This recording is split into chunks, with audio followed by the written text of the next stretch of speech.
Se cumplen 3 años de la invasión rusa de Ucrania, un conflicto que ha desgarrado no solo la vida de miles de personas, sino que ha desgarrado a Europa y con la llegada de Donald Trump a la Casa Blanca, también a la OTAN y a la histórica relación transatlántica.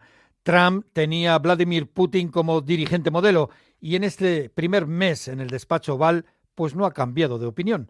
Trump en solo un mes ha pateado el tablero internacional económico, comercial y de seguridad nacido tras la caída del muro de Berlín. Regresa la política internacional de zonas de influencia, regresa el Kremlin y en su intento de arrinconar a China, Washington apabulla a sus propios aliados en una guerra de aranceles de incierto futuro. Europa, entre tanto, busca su propio camino dividida, con Francia y Alemania sin liderazgo claros.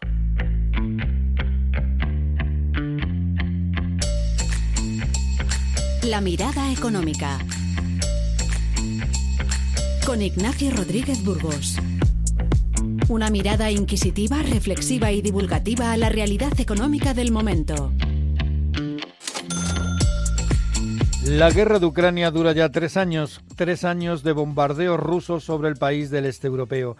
Y Donald Trump cumple un mes en la Casa Blanca en este segundo mandato de alta tensión internacional y comercial. En un mes, Donald Trump ha amenazado a todo el mundo, menos a Putin, con todos los males del infierno arancelario. Su objetivo es China. Y para aislar a China está dispuesto a conceder a Rusia lo que desee. Pero en el camino no solo abandona Ucrania, sino que Trump amenaza con golpear a prácticamente todos sus socios y aliados tradicionales de los Estados Unidos, ya estén en América o en Europa. Trump busca recuperar aire económico, industrial y fortaleza para su nación, aunque sea a costa del entramado internacional que ha sustentado precisamente a la potencia estadounidense en los últimos 80 años. Lo primero es el capitalismo de aranceles. Como apuntaba el presidente de la Cámara de España, José Luis Bonet, estamos ante un nuevo capitalismo, el del vaquero. Vuelvo a Europa, no puede dejar de estar presente en la mesa del poder universal, ¿no? Porque no estaría bien que eso quedase en dos manos.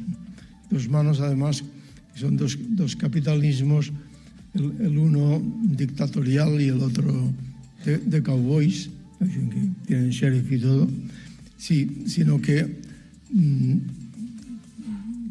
además hay un tercer capitalismo que no puede quebrarse, que es el capitalismo más humano que hay en el estado del bienestar europeo. Europa intenta evitar una guerra comercial abierta. El comisario europeo de Comercio, Maroš Šefčovič, intenta en Washington evitar daños irreparables. Negocia. Bruselas busca compromisos de Estados Unidos para que no se suban los aranceles al automóvil europeo. A cambio, estaría dispuesta a rebajar las tasas a los coches yanquis. Pero de nuevo ha salido a relucir el IVA, la última excusa de Trump para el choque contra el viejo continente. Si en abril se concretan los aranceles al acero, medicamentos y coches europeos, esto supondría restar unos 175.000 millones de euros al PIB de la Unión Europea. Todo un recorte. Entre medias, los chinos también se mueven y comienzan ya los contactos con el secretario del Tesoro norteamericano, Scott Bessent.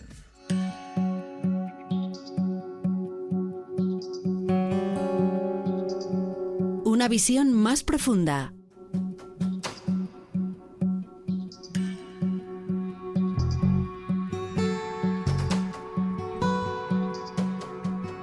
Guillermo Santos, socio de iCapital, muchas gracias por estar en la mirada económica de Onda Cero.es. Gracias a ti, Ignacio. Muy buenas a todos.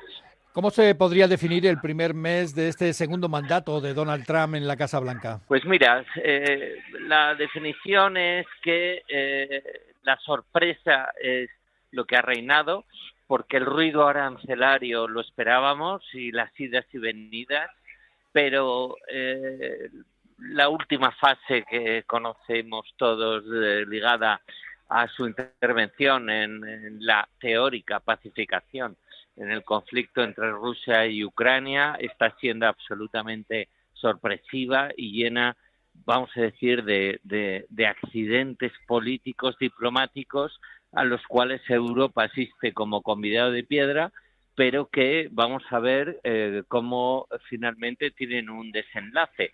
Ha efectuado muchos anuncios de imposición de aranceles a diestro y siniestro, que sea al acero, al aluminio, al automóvil, a las farmacéuticas, a los microchips. Uh-huh. Pero todavía no ha impuesto unos aranceles propiamente dichos. Digamos que intenta negociar desde una posición de dominio. Así es. Bueno, la prepotencia de la administración Trump la hemos visto desde el minuto 1 y va a seguir así, ¿no? Porque él es el representante máximo de ese enfoque de no negociar, sino, como tú has dicho, imponer. Pero bueno, tú piensas que los aranceles para Trump son más bien un arma para forzar a determinados países y zonas geográficas a que acepten algunos acuerdos comerciales y luego, por otro lado, a que se llegue a lugares comunes en algunas materias de especial importancia para la nueva administración americana, ¿no?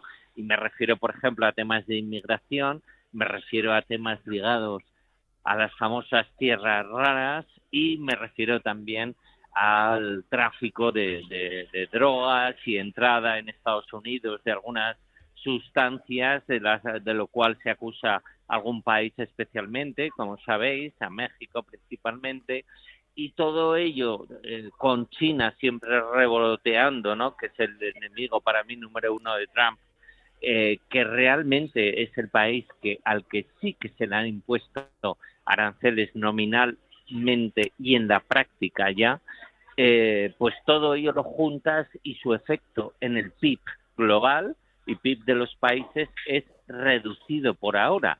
Pero ya digo, estamos todavía en una fase iniciática de esta tendencia arancelaria de la nueva administración. Está claro que el objetivo es China, es el objetivo de la administración Trump. También lo fue ya de administraciones norteamericanas anteriores, como Biden, incluso ya venía la cosa desde la época de Obama. Pero, claro, Trump está obsesionado con desbrozar el resto de los problemas mundiales para centrarse en China, a costa de quedarse prácticamente sin aliados o que estos queden disminuidos. ¿Estados Unidos tendrá entonces la fuerza suficiente para enfrentarse en solitario o casi en solitario frente a China y a su aliado, que es Rusia? Pues mira, ahí yo creo que has tocado la fibra sensible. En estos momentos creemos, y otros analistas también lo creen, que el acercamiento y no ya acercamiento, el apoyo absolutamente claro, descarado de Trump al presidente ruso, Putin, se debe o puede apoyarse poco a poco en una causa que para esta administración y para las anteriores, como has comentado, era especialmente relevante, que era arrinconar a China. Entonces, arrinconar a China a costa de que Ucrania, el país invadido, se considere el país invasor para la administración americana, pues hombre, quizás sea bastante excesivo, ¿no? Entonces, vamos a ver, pero yo creo que subyace ese deseo de que China cada vez sea menos fuerte, de que Trump se vaya hacia este lado tan peligroso y tan poco previsible que es Rusia y sobre todo la figura de Putin, y desgraciadamente Europa, pues como comentaba, continuamos siendo un convidado de piedra en una partida en la que ni a nosotros europeos ni por supuesto a Zelensky se le han repartido cartas. Hasta ahora la baraja solo la tienen Trump y Putin, ¿no? Con lo que vamos a ver. Guillermo Santos, socio de iCapital, muchas gracias por estar con nosotros en la mirada económica de Onda Cero.es. Gracias a vosotros, un saludo a todos y a nuestros seguidores. Hasta pronto. La mirada económica. Los científicos saben que cada año el océano Atlántico se hace más grande, crece unos 4 centímetros de media, se alejan las orillas. En el último mes, la velocidad de alejamiento de Estados Unidos sobre Europa pues se ha acelerado. En la estrategia de Trump se mezclan presiones comerciales, arancelarias, con las amenazas a la seguridad y las reclamaciones de un mayor gasto militar. Europa se siente a la intemperie y teme quedarse sola frente al imperialista y agresivo oso ruso. Así que el secretario general de la OTAN, Mark Rutte, ha elevado el objetivo de inversión. Ya no reclama un 2% del PIB como estaba pactado en la cumbre de Madrid, en la del Museo del Prado. Ahora, Rutte, la OTAN, reclama un gasto del 3% y amenaza con llamar al hombre del saco. Se lo he dicho. Si no reaccionan a mi llamada, van a recibir otra llamada de un hombre muy simpático desde Washington que tiene mucha más prisa que yo. Así que les aconsejo que aceleren y que alcancen esa cifra cuanto antes, porque si no soy yo, recibirán la llamada de otro. España marcha a contrapié, apenas gasta el 1,28% del PIB en defensa. El Gobierno, en un gesto político, ha elevado esta semana los sueldos de los militares, una partida de apenas 400 millones de euros más, mientras insiste en utilizar herramientas mancomunadas europeas, es decir, utilizar deuda comunitaria para incrementar la compra en armas. Claro, que para eso hay que convencer al resto de los socios europeos, que también se gasten los cuartos. Pero esta es la fórmula que defiende el ministro de Economía, Carlos Cuerpo. Que hay un compromiso claro de este Gobierno, el propio presidente del Gobierno, de incrementarlo hasta ese 2% del PIB y de hecho se está acelerando ese incremento de la inversión en defensa. España en los últimos tiempos, en los últimos años, está entre los países que más han aumentado la inversión en defensa en términos absolutos y ese es un compromiso que además pues ahora mismo está siendo parte, ¿no?, de la discusión, cuál es la cantidad, o sea, cuál es la inversión en defensa que necesitamos a nivel europeo ante la nueva situación geopolítica, estratégica internacional. Manuel Fernández Villacañas, coronel del aire en la Reserva y profesor de EAE Business School. Gracias por estar con nosotros en Onda Cero. Un placer siempre poder aportar valor en lo que de mí dependa o pueda aportar visión, ¿no? Bueno, en apenas un mes, desde que Donald Trump llegó a la Casa Blanca, en este segundo mandato, han cambiado el contexto internacional de una manera que nadie había previsto. Vemos claramente cómo ha cambiado la posición de Estados Unidos respecto a Europa y respecto a Ucrania. Bueno, la OTAN, Mark Rutte, sigue insistiendo en la necesidad de incrementar el gasto en defensa de los socios de la OTAN, cuando Europa da la sensación de que se siente en la intemperie. Pues sí, yo creo que son ya muchos los años en los cuales el planteamiento de estar nuestra defensa en manos de estructuras lideradas, no nos engañemos, por Estados Unidos, como es la OTAN, pues la verdad es que marcaban para un gigante económico como es la Unión Europea, marcaban una debilidad clara en cuanto a la seguridad y la defensa. Y obviamente esto pues tenía que llegar en algún momento futurible y ha llegado. Estamos en una situación de encrucijada y la situación, por supuesto, sobre ese planteamiento, esta nueva situación, pues tenemos que posicionar claramente pues una iniciativa o iniciativas de cambio para garantizar poder estar a la altura de las circunstancias. ¿España tiene capacidad de llegar a ese 2% del PIB comprometido por el presidente del Gobierno en un plazo relativamente corto? Ahí hay muchas dudas. Más que nada, no en sí por el hecho de incrementar el 2% del PIB, sino sobre todo porque el planteamiento de lo que implica el gasto en defensa en su incremento, inversiones en armamento y material, incremento en sistemas logísticos, en estructuras cada vez más tecnológicas, donde ya no nos engañemos, la fuente de ventaja militar son tecnologías no duales, sino tecnologías específicas, cuyo desarrollo cuesta muchísimo esfuerzo y tiempo. Y el dotarse de las capacidades militares que podrían hacernos falta, por supuesto, no es instantáneo, no es pasar pues, en aquel de una gran superficie a retirar aquellas armamentos que realmente nos hagan falta, ¿no? Yo creo que el debate ha comenzado y, por supuesto, tenemos que, como país, como Estado miembro, fijar nuestras posiciones.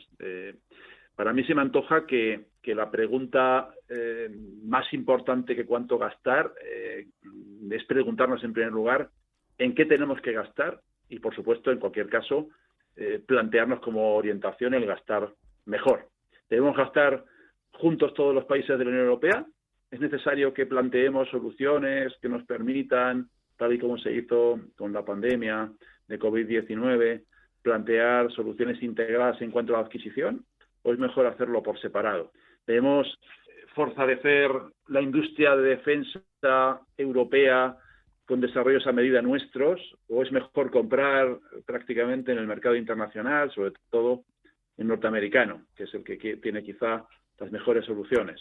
¿Debemos hacerlo con fondos desde la óptica financiera exclusivamente propios, financiados a través de impuestos? ¿O es mejor dotar fondos comunes de la Unión Europea, habida cuenta de que se trata de un problema que nos afecta a todos? Si es necesaria una amplitud o un incremento de lo que es la necesidad de inversión militar en tan corto plazo de tiempo, difícilmente la industria militar europea podrá hacer frente a ella. Pero a la vez, la compra de armamento norteamericano no es depender una vez más de la tecnología estadounidense y, por lo tanto, depender estratégicamente de Washington. Exacto. Yo creo que esa dependencia histórica hay que coger el toro por los cuernos y empezar a plantear una autonomía estratégica y apostar por la soberanía tecnológica, ya no solo en materia de armamento y material, materia puro militar, sino también de todo lo que tiene que ver fundamentalmente con desarrollo industrial. Pero fíjate que yo creo que hay otro tema importante que conviene también incorporar en este debate. Durante mucho tiempo las Fuerzas Armadas se han centrado en lo que es el desarrollo del típico hard power, el poder duro, ¿no? La vía diplomática parece que ha perdido énfasis, el smart power, pero lo que sí es importante es que ha ganado muchísima posición todo lo que son los desarrollos dentro de esa visión híbrida de los nuevos conflictos, lo que es el smart power a través de la inteligencia estratégica, la inteligencia económica, la guerra económica, la defensa económica consecuente, en fin. Hay otras derroteros donde además de misiles, además, en fin, de potencial en plataformas terrestres, navales o aéreas, hay otros contenidos más allá de la ciberseguridad, de la ciberdefensa en este caso, que tiene que ser cada vez más tenido en cuenta. Las amenazas híbridas son cada vez más tremendas y tenemos que ser capaces también, bajo mi punto de vista, de incorporar en este desafío, más allá de la visión tradicional de lo que son las amenazas típicas militares, incorporar otro conjunto amplísimo de nuevas amenazas que pueden ser incluso más destructivas y más temibles que las tradicionales. En esto Donald Trump es un maestro quizá, ¿no? Porque nada más llegar al poder lo primero que ha hecho ha sido mezclar todo en un mare magnum, en un cóctel, desde amenazas de aranceles, guerras comerciales y también amenazas incluso expansionistas. Y según sus partidarios, al final del proceso se verá el éxito, ¿no? Evidentemente claro, los americanos nos sacan ventaja. Muchísima, es que ellos tienen, y se soporta fundamentalmente su desarrollo estratégico como nación en sus Fuerzas Armadas, unas Fuerzas Armadas que siguen siendo las primeras del mundo, las que tienen mayor capacidad letal. En fin, hablamos de un país que sigue siendo en materia militar el líder indiscutible. Claro, nosotros partimos de una situación, España en particular, muy distinta, muy distinta. Es cierto que nuestras Fuerzas Armadas, en términos comparativos con las Fuerzas Armadas de otros países europeos, tenemos potencialidades claras, como una gran capacidad de proyección y de despliegue internacional, lo hemos demostrado en las misiones internacionales, pero es cierto que para misiones no específicamente vinculadas al combate. Yo creo que tenemos una estructura de unas Fuerzas Armadas pequeñas, pero quizá tenemos un exceso de gastos fijos, de estructura, para realmente las capacidades militares puras que desarrollamos y generamos. Y por tanto, otra de las ideas fuerza que conviene también, creo, tener en consideración es la conveniencia de aprovechar para hacer otra revisión de los asuntos militares en España y por ende quizá en el conjunto de la Unión Europea. Una de las cuestiones importantes que quizá cuando históricamente hemos estado siempre pues mirando hacia la conveniencia en ese objetivo quizá un poco utópico, pero cada vez quizá pues más conveniente de la creación de las Fuerzas Armadas europeas, de una defensa común, es el planteamiento de estudiar exactamente cuáles son las consideraciones básicas de lo que necesitaremos realizar para que ese proceso fuese cada vez menos utópico y más realista, ¿no? Creo que por ahí hay que caminar también. Pues Manuel Fernández Villacañas, coronel del Ejército del Aire en la Reserva y profesor de EAE Business School, gracias por estar con nosotros en la mirada económica de Onda Cero. Pues muchísimas gracias, un placer. Metamorfosis. Es el momento de acercarnos a la transformación productiva, a la metamorfosis de la economía con la ayuda de Patricia Gijón. Microsoft presenta un chip revolucionario que mejora la computación cuántica. Se llama Majorana 1, es el primer procesador cuántico del mundo impulsado por qubits topológicos, componentes semiconductores más fiables. Microsoft ha logrado presentarlo después de 17 años de trabajo. Un procesador que marca un hito en la computación cuántica porque podrá resolver problemas complejos en inteligencia artificial, logística y modelado climático en menos años. Se logra un hito histórico en fusión nuclear en Francia. El reactor WES del Consorcio Internacional de Cadarache, al norte de los Pirineos, ha conseguido una reacción de plasma estable en menos tiempo que el anterior récord cosechado por China. Una investigación que utiliza sustancias del mar para proporcionar un flujo constante de energía limpia y que pretende crear una fusión nuclear como la del Sol. Explorer, un exoesqueleto para el día a día de los niños con problemas neuromusculares. El Consejo Superior de Investigaciones Científicas ha presentado el proyecto Explorer, un exoesqueleto infantil para niños con enfermedades neuromusculares que no pueden caminar. Podrían usarlo entre los 2 y los 17 años. Su uso es sencillo y muy funcional, permitiendo utilizarlo en el día a día tanto en casa como en el exterior. Aún es un prototipo que debe pasar la verificación europea. Una vez se comercialice, se espera un coste de unos 50.000 euros sin contar con las ayudas y subvenciones pertinentes. Más noticias sobre la transformación económica en OndaCero.es. La mirada económica. Ignacio Rodríguez Burgos. Todo esto en una semana donde hemos sabido y hemos conocido que el año pasado se vendieron en nuestro país más de 640.000 viviendas. Es el segundo mayor volumen anual desde 2007, y 2007 fue el ejercicio que abrió la crisis financiera por el estallido inmobiliario. La ministra de Vivienda, Isabel Rodríguez, niega la existencia de una burbuja. Miren, yo no soy economista, pero los economistas con los que hablo claramente no estamos en el escenario de definición de burbuja inmobiliaria, y yo lo traducía ante ustedes en la intervención, es que estamos en la situación opuesta. El Gobierno envía al Congreso, al Pleno del Congreso, de nuevo la ley de suelo, clave para agilizar la construcción de viviendas, clave para disminuir la presión de la fuerte demanda. Y a la vez, Junts defiende una propuesta para acelerar los plazos para el desahucio de los ocupas. La mirada económica, un podcast de Onda Cero. Es todo. Muchas gracias por estar con nosotros una semana más en la mirada económica de OndaCero.es.